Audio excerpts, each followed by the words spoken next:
Good evening, all, and welcome to another edition of Wednesday Evening Happy Hour with Back to Basics Dog Training. I hope you all having a great evening, and I'm excited to be here like usual. So, if you're watching, like always, on the comments or in the comments, if you're watching now live or in the replay, shoot me a comment. Let me know you're here. Let me know that you're watching, and let me know where you're watching from. So, we're gonna get going right away tonight. On a little sore subject for me tonight. I know you guys have all heard me talking about mastering the walk back to basic style and the importance of cleaning up after your dogs in public. I do a public service announcement. I do it on my YouTube channel where I have the videos of mastering the walk back to basic style. When I talk about the recess part, it's always, public service announcement. Please clean up after your dogs if they defecate, poop in public. Well, here's what I'm going to tell you is going on. We're down here in the South Carolina area. We need to walk Zoe every single day. No more yard, letting her out, letting her run, letting her play. We have to walk her. Of course, as a trainer, we do a lot of structure walking, but there's times I just don't do the structure because she needs that little bit more freedom. Well, apparently, and this is an assumption, since Monday afternoon, she has some severe diarrhea. She picked up some sort of parasite down here. And what I can tell you is the folks around here do not clean up after their dogs. And now it became personal. I've always said that people need to clean up after their dogs. It's real important that you do, guys. Besides the public nuisance of I may step in somebody else's, dog crap and just the all out filth of it. Dog's poop carries a lot of parasites, and my honest opinion is if you're not cleaning up after your dog, which takes 2 or 3 seconds to do after the dog poops, are you taking your dog to the vet? Are you having it regularly checked? And, I hate saying it. My honest opinion is the people that don't clean up after their dogs don't bring the dogs to the vet. Hence, like I said, the case with Zoe, who now, today we brought her to the vet. She's on antibiotics, anti-diarrhea medicine, a probiotic, and all this type of stuff. And this poor dog, every 2 hours, is dying to go out, and it's uncomfortable. So again, guys, I know I sound like a broken record, but if your dog does poop in public, please clean up after it. Not only think about your neighbors, but think about the other dogs that may walk through, get it on the paws, come home, they lick themselves to clean themselves, and they're ingesting whatever this parasite may be in the poop. There was actually one couple in this complex I'm living in that I heard about secondhand. I'm not sure if it's true, whose puppy had parvo, and they continued walking their dog outside and not cleaning up after it. Any other puppies in this area that haven't had full inoculation for parvo now has a great chance of getting parvo. So again, we're going to get off that subject and we're going to talk about some other things training related. That was more of a personal issue. So again, if you're watching now or on the replay, please put your comments in. Let me know you're here. Let me know you're watching. Hopefully we get a lot of people and a lot of questions out there tonight, because I live to answer your questions. So again, I'm going to start on subjects that I've worked with here since I've been down here. I said last week that it seems like a lot of people down here get puppies. And if you see me looking down at my phone, it's because I'm trying to see if any comments are coming in that are not populating on the streaming system I'm using. So if you see me looking down, it's because I'm trying to just check multiple platforms to see if I am in fact getting comments that I'm not seeing here on this platform. So hopefully we'll see those comments coming up on here. Hopefully they won't be too late. And Michelle says she's watching me and I see that on my Facebook on my phone, but I'm not seeing it pop up here in the streaming software.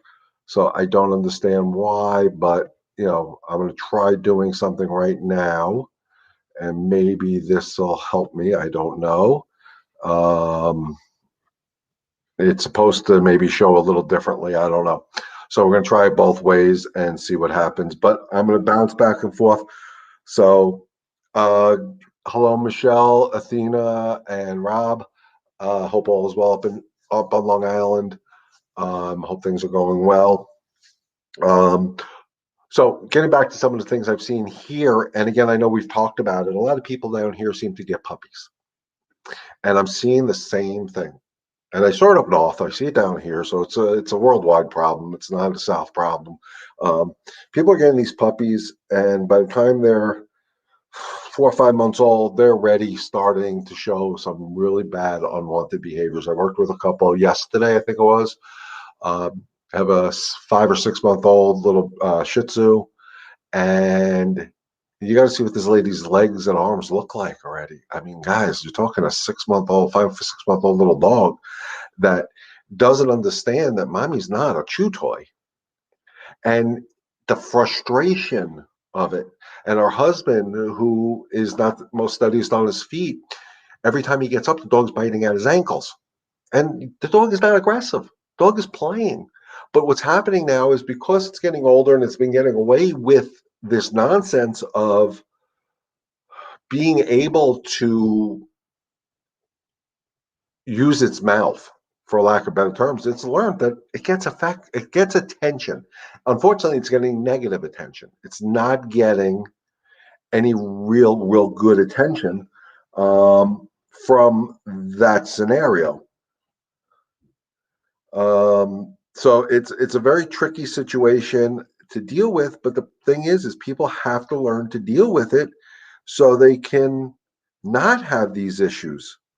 Again, I'm just looking down at my phone because I just want to make sure I'm not missing any comments here, guys. So if you see me looking down, it's not personal.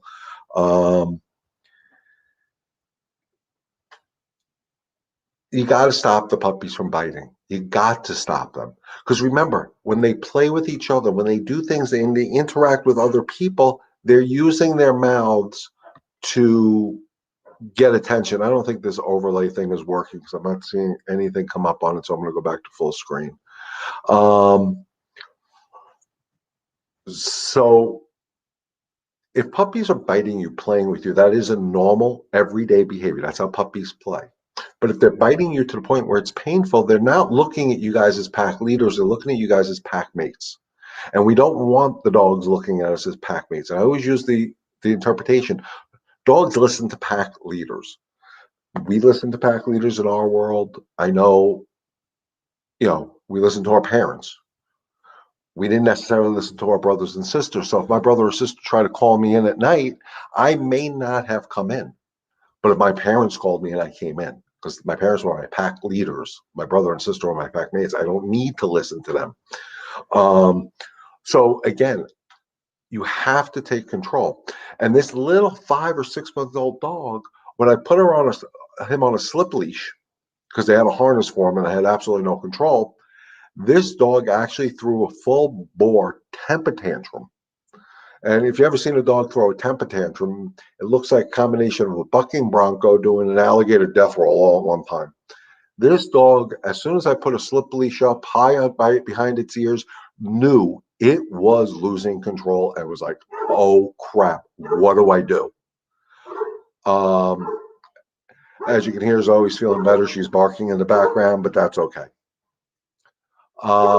She's doing her job. So last time Rob cut Athena's nails, he nicked the quip, and now she goes to bite him if he tries to trim them. Before that, she was used to sleep through it.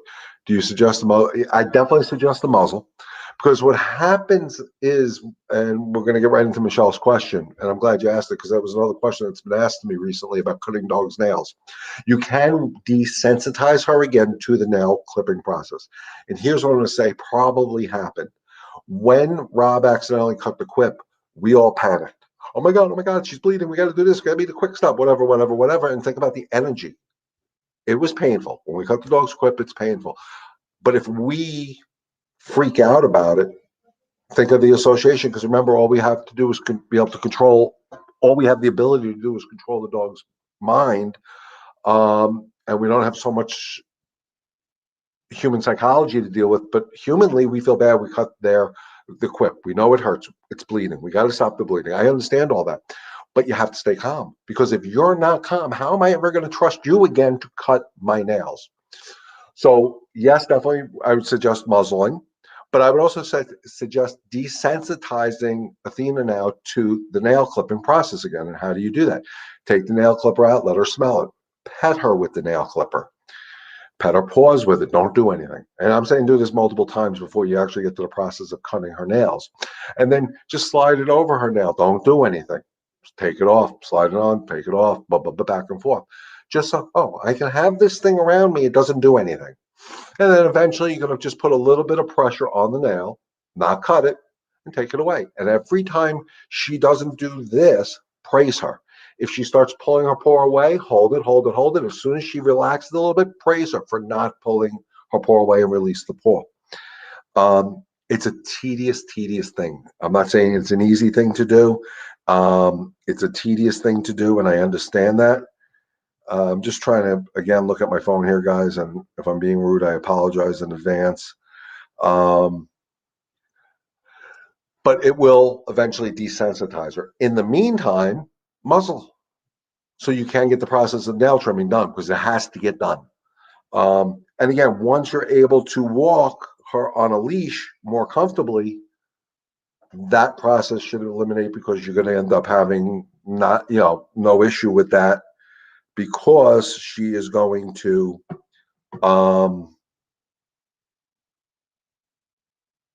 trim her nails as she's walking. I couldn't think of the words because I'm trying to do too much stuff at one time here. And trying to bounce back and forth between Facebook and YouTube and all this type of stuff to see if I'm missing any questions because I really don't want to miss any of your questions. But again, like people saw last week who, for whatever reason, I didn't see the questions while we were live, or they asked the questions later on during the replay, I will answer the questions. So let's not be shy about it. Let's just ask the questions, guys. So I hope that made sense, Michelle, on how you guys can move forward with the nail trimming process. It's something that needs to get done. She's going to have to get used to it again. To take her someplace and spend money to get her nails done isn't the right answer. So just desensitize her to that whole process again. Whatever happened, happened. Don't worry about it. Don't be fear. I don't think Rob is fearful of the bite. But go back to making that nail cutting process a relaxing thing. I know with Zoe, when we go to cut her nails, she lifts her paws. She just gives them to us. Her back paw, she lays down, pretty much gives us belly when we go to cut her nails. And we have made mistakes and we have cut her quip by mistake in the past, but none of us overreacted to the mistake of cutting her quip. So she accepted it the next time. Maybe not as eagerly, but she does accept it. The one thing I will tell you today is he definitely is not willing to try again yet. Okay. If he's not willing, don't, because the energy is going to be wrong. Try it with the muzzle. Again, she's a big dog. That mouth hurts. But again, hopefully you guys can get her out there on the walk soon on some blacktop and concrete, and we'll file down the nails. I noticed since we've been down here, we're walking Zoe more regularly. Her nails are so much better, so much less work for us. But a little pat on the back today. When we took Zoe to the vet, first, we have a vet down here that actually allows us to go in with our dogs, which made us feel real, real good. So that was definitely a comfort factor to me. But when they took her in the back to do her blood work and do everything and even take her temperature, they couldn't stop raving how good she was. And that's how it should be. Vets are not scary places. Dogs should not react differently in a vet or a grooming shop. They should act the same as they do in your home. So if the dog is misbehaving at home, the odds are they're going to misbehave and probably even worse at a vet because the people, the humans, their parents have this, oh my God, the dog's going to the vet. What are they going to do? What are they going to do? Oh my God, my dog's going to react in the vet. Oh my God, oh my God, oh my God. And guess what? We create it every single time. I've never had a dog react differently in a vet than they would in my own home. And it's something I'm very proud of because I worked on it. If your dog has had a traumatic experience at a vet, talk to your vet. See if you can just bring the dog in and make it a fun visit. Not an exam, not anything. Just come in. I know it's hard with COVID. Come in, go to the reception desk, maybe bring some treats with you. Go into the exam room, give some treats, and just come out. She's still crazy at the front door when she sees another dog. We're going to try with a baby gate against the door so she can't jump up. She scares people walking about with their dogs. Absolutely. And again, if you can set her up for success with this, which is ask a neighbor, hey, can you do me a favor? Saturday, I want to work with Athena from 1 to 1:30. Can you just walk your dog back and forth? We'll talk on the phone. I'll tell you when to come back and forth past. And utilize the tools you have, the e-collar and the leash. And when she reacts, disagree with it. The same thing we did at the fence. But if you can ask a neighbor or a friend or somebody to help you where you can coordinate it to do it in a safe, controlled manner, it's hard to work on that reactivity when we don't know when a person or dog is going to walk past. So if we can arrange it where we can have a neighbor or a friend, walk their dog past, wait out of sight until we say, hey, can you come back and do it again? This way, you're more prepared for it. You can get yourself mentally prepared for it to make that no nonsense enough. Because don't forget, when they bark at somebody on the street, I don't want to discourage them. Remember, no to me, no or nope is final. Enough is bark at that person walking on the street. When I say enough, enough is enough. Thanks for doing your job. I got it from here. Shut the hell up. But you can do it in a controlled manner if you can get somebody who can help you. No, I know it's a dog-friendly town. There's a lot of dogs, and once the weather gets nicer, they're going to be out there. But it's too hard to control that because you never know when they're going to come by. That's what I'm saying. If you can try to arrange it with somebody who can maybe help you, that would go a long way. I've done that in some homes I've worked at where dogs are like that, where I'll have them before I get there talk to a neighbor. Hey, my trainer's coming at 12. At 12:30, can you start walking Fido past the house? So we can work on the reactivity because it's more controlled. We know when it's going to happen. We can center our energy to do our corrections the right way, and not that, oh crap, I didn't know that was coming. Oh, I got to take care of it. And by that time, it's too late. Your energy's off the chart. She's reacting even worse. It's just a snowball effect. So that's why I say always try to do things in a controlled environment. Again, that's something that one of the main reasons why I moved down here is I need an actual physical location so I can set dogs up for success. Reactive dogs that are reactive towards other dogs that are reactive to other people. I can set it up for success in a facility where it's a controlled environment. Controlled environments always help. And that's what I'm saying. So if you can invite somebody over, Michelle, it'd make life a lot easier. Not over, just to do it back and forth, back and forth, back and forth. And remember, Rome wasn't built in a day. It may take a while to do it, but it will happen. She is getting it. Over time, she is getting it. She's getting better. Will she have some bad days? Absolutely. We have bad days. Bad days are not the end of the world. Why does it? I'm going to ask you guys. I don't even know who's out there. So far, I only see Michelle out there. Does it look like it's very dark in the background here? So I have the light on full blast. I mean, it's blinding me, but it looks like I'm very dark in here. So I hope that answered your question, at least, Michelle. So again, getting back to puppies learning how to control things with their mouth. Thank you, Marcy. I appreciate that. Puppies learning how to control you with their mouth. They learn. They bite you. You react. They're getting attention. Now it's negative attention because you're angry, you're frustrated, your dog is biting you. It's easier to stop that nonsense. It's a little dark in the background. You're not dark. Okay. I got to figure out how to adjust this light a little bit, but thank you.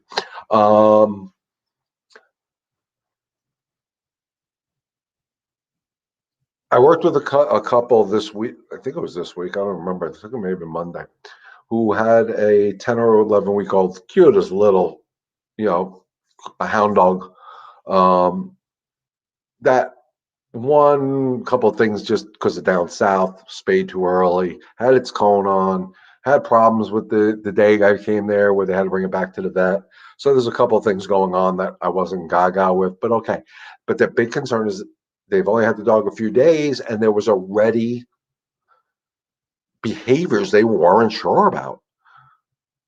Dog trying to pick up everything outside on the leash, picking up the little stones. They have a little stone walkway in the back, trying to eat the stones. They eat everything on the lawn.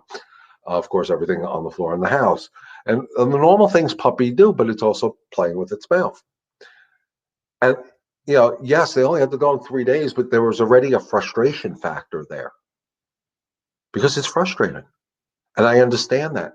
Um, and I'm glad they called me when they did, because now we can start the process at a very early age to stop some of the nonsense. So when they're 6, 7, 8 months old, we're not dealing with it.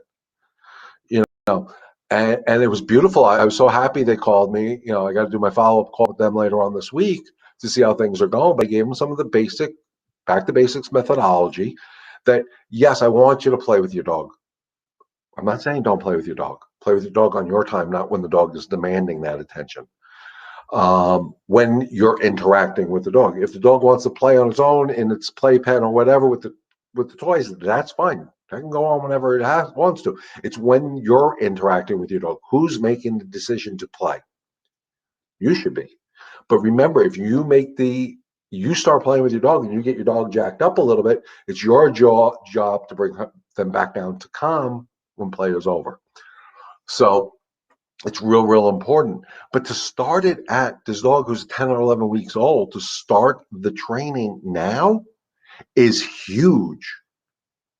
To have that balanced dog by the time the dog is 6 months to a year old. I know, and again, I use Zoe as the example. I started training Zoe day one. No doubt in my mind, this is what my plan was. Then we had the parvo scare, and we had to stop the training. Came home, we all felt bad for her because she had parvo, and then the next day we went back to training. And by 5, like I say, and my claim to fame with her is by 5, 6 months old, she was off leash trained already. And that's because we started the training from day one. I never got bit with her initiating the play. I've been bit where it bled with me initiating the play because I let her get up a little too high on it. But again, I initiated the play. I end the play. I bring her back down to calm. Even in this environment I'm in now, and I shouldn't be saying this, but I am going to say it, there's certain areas of the complex where when I take her out late at night where I'm not going to keep her on the leash. I'm going to give her some freedom. But Zoe is the type of dog, she'll get 15, 20 feet ahead of me and always look back to see where I am because she knows I'm her protection. So it's about training from day one. And here's the beauty of it. I'm talking about puppies, but if you rescue a dog that's 6 months old, a year old, 2 years old, 10 years old, I don't care. The moment you bring them into your pack, if you start the process of setting clear, decisive rules, they're happier. And I don't care what the backstory is on the dog, what the history is on a rescue dog. It doesn't make a difference because that was yesterday. And I talk about that all the time. Can't worry about what happened yesterday. So Athena made a mistake in this case, or her quip got cut. She lashed out at Rob.